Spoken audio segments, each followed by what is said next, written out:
Letnan Kolonel Untung menyelamatkan Presiden Soekarno dari kup Dewan Jenderal.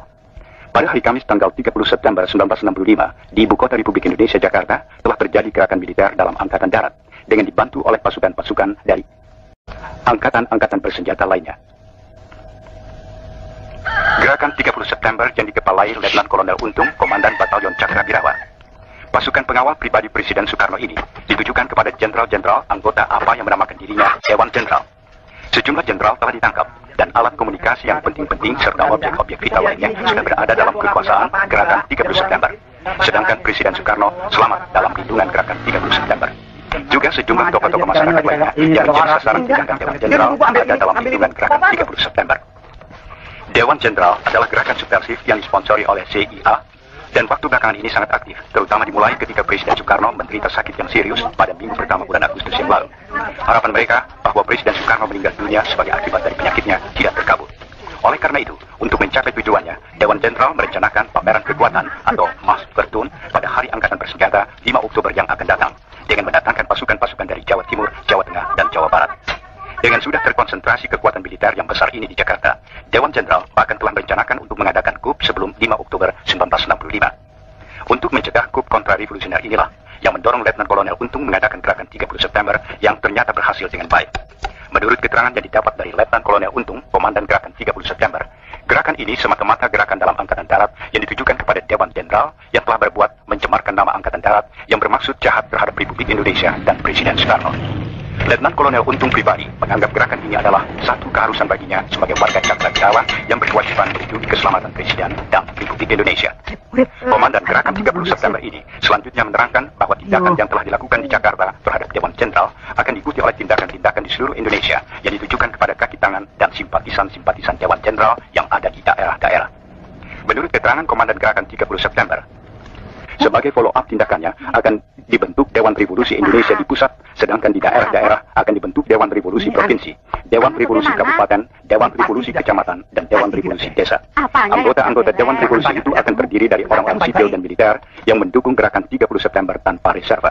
Partai-partai, ormas-ormas, surat kabar, majalah-majalah dapat meneruskan kegiatannya asal dalam jangka waktu yang akan ditetapkan kemudian menyatakan kesetiaannya kepada Dewan Revolusi Indonesia.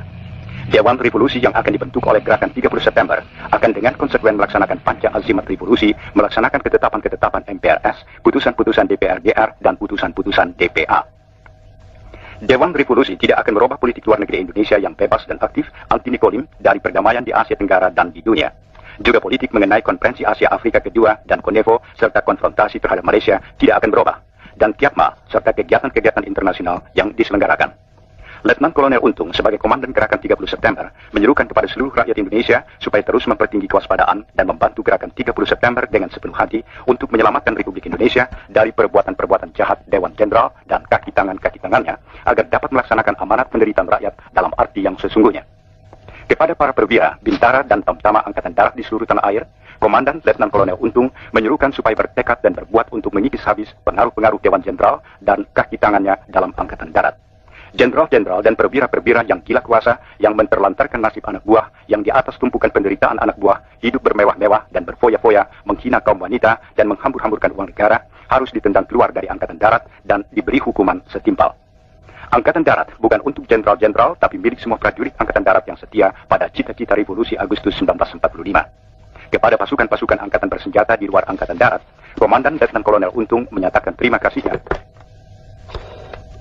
Maka oleh pimpinan Gerakan 30 September akan dibentuk Dewan Revolusi Indonesia yang anggotanya terdiri dari orang-orang sipil yang mendukung Gerakan 30 September tanpa reserve. Untuk sementara waktu, menjelang pemilihan umum Majelis Permusyawaratan Rakyat sesuai dengan Undang-Undang Dasar 1945, Dewan Revolusi Indonesia menjadi sumber daripada segala kekuasaan dalam negara Republik Indonesia. Dewan Revolusi Indonesia dalam kegiatannya sehari-hari akan diwakili oleh Presidium Dewan yang terdiri dari Komandan dan Wakil-Wakil Komandan Gerakan 30 September. 3. Dengan jatuhnya segenap kekuasaan negara ke tangan Dewan Revolusi Indonesia, maka Kabinet Trikora dengan sendirinya berstatus dimisioner. Sampai pembentukan Dewan Menteri baru oleh Dewan Revolusi Indonesia, para bekas menteri diwajibkan melakukan pekerjaan rutin, menjaga ketertiban dalam departemen masing-masing, dilarang melakukan pengangkatan pegawai baru, dan dilarang mengambil tindakan-tindakan yang bisa berakibat luas. Semua bekas menteri berkewajiban memberikan pertanggungan jawab kepada Dewan Revolusi Indonesia atas nama menteri-menteri baru yang akan ditetapkan oleh Dewan Revolusi Indonesia. 4. Sebagai alat daripada Dewan Revolusi Indonesia, di daerah dibentuk Dewan Revolusi Provinsi paling banyak 35 orang, Dewan Revolusi Kabupaten paling banyak 15 orang, Dewan Revolusi Kecamatan paling banyak 10 orang, dan Dewan Revolusi Desa paling banyak 7 orang, terdiri dari orang-orang sipil dan militer yang mendukung gerakan 30 September tanpa reserve. Dewan Revolusi daerah ini adalah kekuasaan tertinggi untuk daerah yang bersangkutan, dan yang di provinsi dan kabupaten, pekerjaannya dibantu oleh selanjutnya. Bahwa mulai hari itu, pangkat yang tertinggi dalam Angkatan Bersenjata Republik Indonesia ialah Letnan Kolonel. Selanjutnya ditegaskan bahwa bagi mereka yang berpangkat di atas Letnan Kolonel, diharuskan menyatakan kesetiaannya kepada Dewan Revolusi secara tertulis, dan setelah pernyataan itu, baru ia berhak memakai tanda pangkat Letnan Kolonel. Oleh Dewan Revolusi Indonesia itu, juga ditetapkan bahwa Bintara dan Tamtama dari semua anggota ABRI yang menjalankan gerakan 30 September dinaikkan pangkatnya 1 tingkat. Sedang bagi para Bintara dan Tamtama yang mengikuti gerakan pembersihan Dewan Jenderal, dinaikkan 2 tingkat pangkatnya lebih tinggi dari pangkat tanggal 30 September. Demikian diumumkan Rapat RRI hari Jumat pukul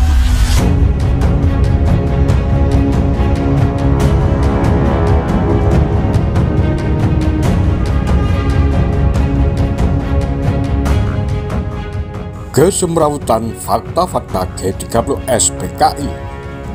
Keganjilan Untung tidak mengetahui posisi Soekarno. Ditulis oleh Dian Effendi.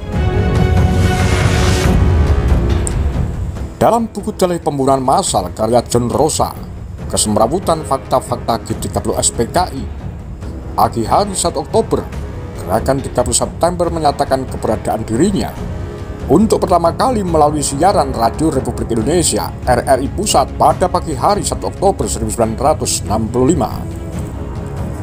Dalam buku tersebut, Kesemrawutan fakta-fakta dijelaskan, pasukan-pasukan yang setia kepada G30S menduduki stasiun pusat RRI dan memaksa sang penyiar membacakan sebuah dokumen terketik untuk siaran pagi itu. Mereka yang memasang radio sekitar pukul 7.15 waktu Indonesia bagian Barat menangkap pengumuman selama 10 menit yang terdengar seperti warta berita biasa. Para penggerak G30S menulis pernyataan mereka tidak dalam gaya bicara orang pertama, tetapi orang ketiga, seakan-akan seorang wartawan yang menyusun pernyataan tersebut. Siaran itu 2 kali menyebutkan, menurut keterangan yang didapat dari Letnan Kolonel Untung, Komandan Gerakan 30 September, sehingga memberi kesan bahwa berita radio itu mengutip dari dokumen lain. Suara mengelabui dari orang ketiga ini memberi suasana berita yang menenteramkan. Seakan-akan para penyiar radio masih bertugas seperti biasa dan tidak ada pasukan bersenjata menyerbu masuk dan menyela siaran yang sedang berlangsung. Dengan demikian, pernyataan pertama G30S tidak tampak disampaikan oleh gerakan itu sendiri, tapi justru oleh bagian berita stasiun RRI.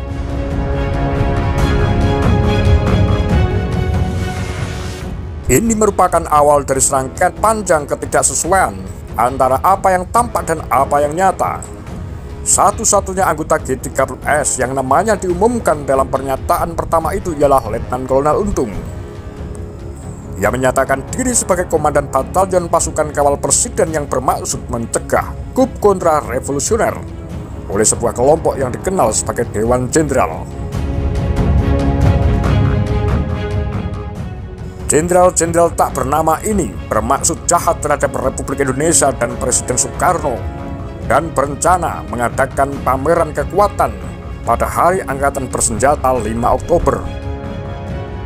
Bertindak menentang para perwira atasan mereka, pasukan-pasukan di dalam G30S tampaknya didorong oleh kesetiaan mereka yang lebih tinggi, yaitu kepada Presiden Soekarno, Panglima tertinggi Angkatan Bersenjata.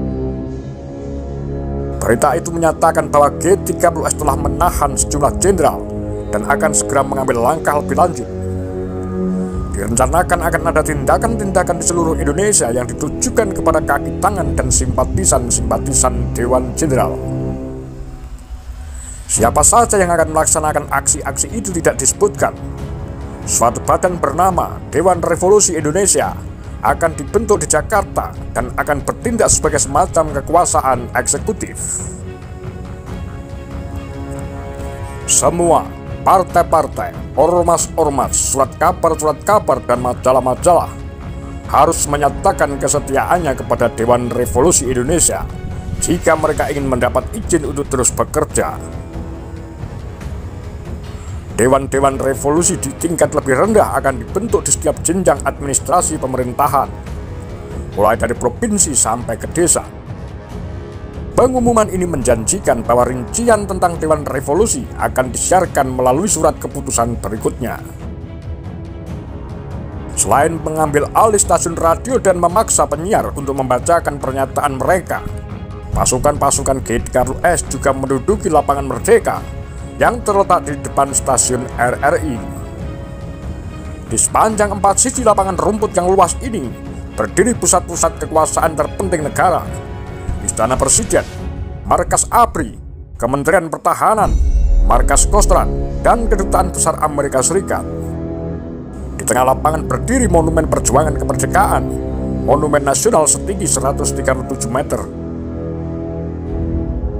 Apabila bentangan kepulauan Indonesia memiliki lokus kekuasaan politik, lapangan Merdeka inilah tempatnya. Sebagian besar dari sekitar 1.000 prajurit yang berada di lapangan ini berasal dari 2 batalion Angkatan Darat, Batalion 454 dari Jawa Tengah, dan Batalion 530 dari Jawa Timur. Pasukan-pasukan ini ditempatkan di sisi utara lapangan di depan istana, di sisi barat di depan RRI, dan di sisi selatan dekat gedung telekomunikasi yang juga mereka duduki dan mereka tutup. Jaringan telepon di Jakarta mereka putus. Dengan mengambil posisi di lapangan pusat ini, satu bagian dari pasukan G30S membuat dirinya tertampak. Yang lebih tersembunyi adalah kesatuan lain yang beroperasi dari Lubang Buaya, kawasan kebun karet, tak berpenghuni sekitar 7 mil di selatan lapangan Merdeka. Pada saat siaran radio yang pertama mengudara, pasukan-pasukan ini sudah melaksanakan tugas mereka di tali selubung kegelapan. Mereka berkumpul di Lubang Buaya sepanjang 30 September malam dan mendapat perintah untuk menculik 7 jenderal yang diduga anggota Dewan Jenderal. Pasukan dibagi menjadi 7 kelompok, dan setiap kelompok diperintahkan untuk menangkap seorang jenderal dari rumahnya dan membawanya ke Lubang Buaya. Berbagai kelompok ini naik truk sekitar pukul 3.15 pagi buta dan menderu menuju pusat kota yang berjarak waktu 30-45 menit. Sebagian besar kelompok menuju daerah Menteng, tempat kediaman banyak pejabat tinggi pemerintah. Sasaran mereka ialah Jenderal Nasution, Menteri Pertahanan, Letnan Jenderal Ahmad Yani, Panglima Angkatan Darat, 5 Staf Umum Angkatan Darat, Mayor Jenderal S. Parman, Mayor Jenderal Mas Tirto Darmo Haryono, Mayor Jenderal R. Suprapto, Brigadir Jenderal Sutoyo Seswomiharjo, dan Brigadir Jenderal Donald Ishak Panjaitan. Pasukan-pasukan bergerak melalui jalan-jalan sunyi dan singgah di rumah-rumah yang sudah terlelap. 6 kelompok berhasil menangkap sasaran mereka dan segera kembali ke Lubang Buaya. Kelompok ke-7 yang ditugasi menangkap sasaran paling penting, Jenderal Nasution, kembali dengan ajudannya saja.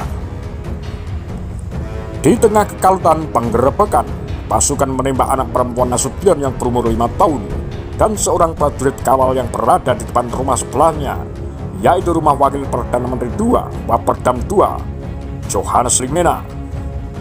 Nasution berhasil melompat tembok belakang kediamannya dan bersembunyi di rumah tetangga, yaitu Duta Besar Irak.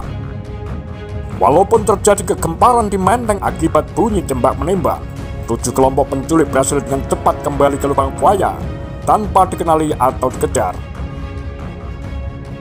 Sampai selambat-lambatnya sekitar pukul 5.30 pagi, G30S telah menahan 6 orang jenderal dan 1 orang letnan di suatu sudut terpencil dan kurang dikenal di kota Jakarta.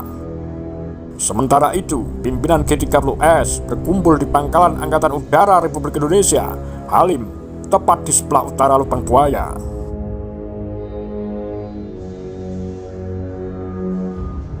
Seorang kurir datang memberitahu mereka bahwa perwira-perwira yang diculik telah tiba. Dengan selesainya operasi penculikan, pimpinan G30S mengutus 3 perwira mereka, Brigadir Jenderal Suparjo, Kapten Sukirno dari Batalion 454 dan Mayor Bambang Supeno dari Batalion 530 ke istana untuk menghadap Presiden Soekarno. Suparjo, komandan pasukan tempur di Kalimantan, di sepanjang perbatasan dengan Malaysia, telah tiba di Jakarta 3 hari sebelumnya, 28 September 1965. Sukirno dan Supono memimpin batalion-batalion yang ditempatkan di lapangan Merdeka. Sekitar pukul 6 pagi, trio perwira itu dengan berkendaraan jeep melaju ke arah utara, menuju Istana Presiden. Bersama mereka ada 2 personel lain, seorang perwira Auri, Letnan Kolonel Heru Atmojo, dan seorang prajurit yang bertugas sebagai pengemudi jeep. Ketika Suparjo dan rekan-rekannya tiba di istana, para pengawal di pintu masuk memberitahu bahwa Presiden Soekarno tidak ada di istana. Tidak jelas apa kiranya yang akan dilakukan ketika perwira itu andai kata Presiden ada.